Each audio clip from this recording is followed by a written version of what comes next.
Johnson. Thank you, Mr. Chairman. Apologize for not being here for all the testimony, but Mr. Banks, I'm a numbers guy. It looks like your testimony had more numbers. So I want to try and define the problem here. We're talking about transition from, copper to IP. How much has already been transitioned? I mean, how much do we have left to go? Well, I would say that if you look across America's households, about 25% still have regular, old-fashioned POTS, copper-type phone service. I would say the vast majority of America's business has switched to IP-based systems. Of that 25%, though, how many have easy access to upgrade, to make the transition? Or is that 25% just a problem? No. So much of that 25% also has a cable system available, or like many households could switch to wireless. The upgrade path for those homes to go to IP depends very much on where they are. In some of the more rural areas, it's a longer term issue. That's what I'm trying to find. What percentage of people that haven't transitioned is the real problem, where we really have to be concerned about companies like yours? You've made significant investments, $671 billion into the infrastructure. But what percent is really the problem? That is a difficult number to give you, but having the FCC follow through on the right universal service reform to ensure that people that have these really the older networks in rural areas, that there's a business case to upgrade. Mr. Schultzren, you look like you want to jump in here. I just wanted to comment that from a technology perspective, and as Mr. Banks alluded to, there are somewhat different circumstances. So the one is where only TDM is available, and that is, I think, a relatively small number of places, but they exist where no robust IP networks exist.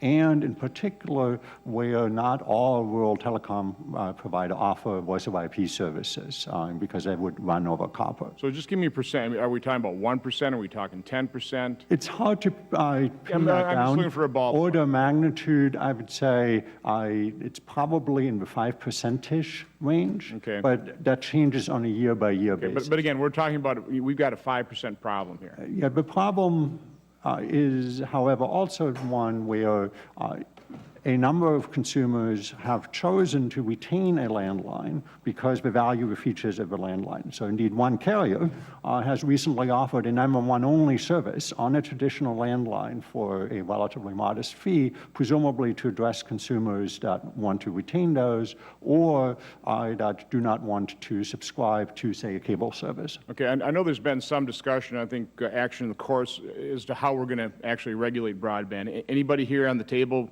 really want to regulate broadband under the telecom rules? Is there anybody, I mean, I assume nobody wants to do that? Or? I would say that I think that the values that underline the phone network apply just as much as we move to the next generation of communication services and broadband. I think that how those rules look may be a little different than what we've done in the phone network because it's a different technology and it operates differently.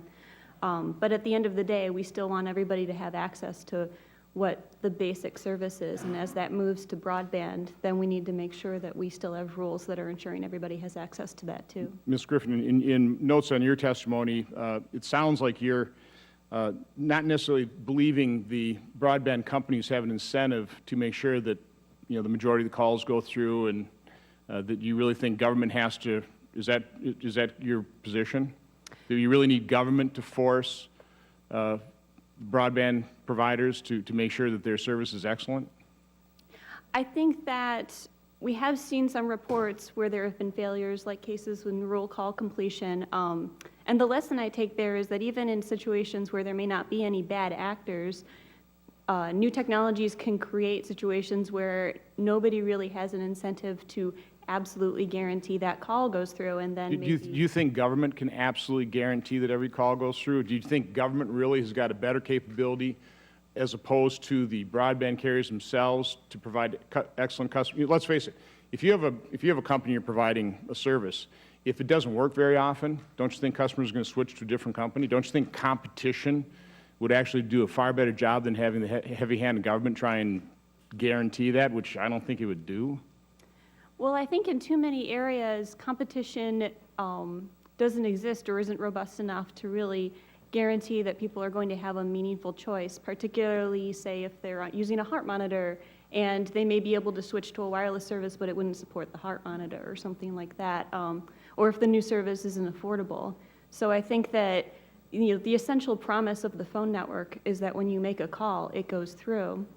And that should be the goal of the government, is to make sure that we're fulfilling that promise. Mr. Banks, I'm running out of time, but Mr. Banks, would you just like to respond to Ms. Griffin there? I think that the vast majority of Americans have multiple choices for how they communicate, and that interconnection is part of how the whole industry works. So completing calls is essential to any company being able to sell voice service. And you see this on the wireline side. On the wireless side, the government does not get involved telling wireless companies how to connect and not connect.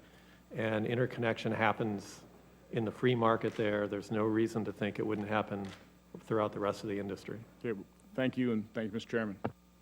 Senator Ayotte.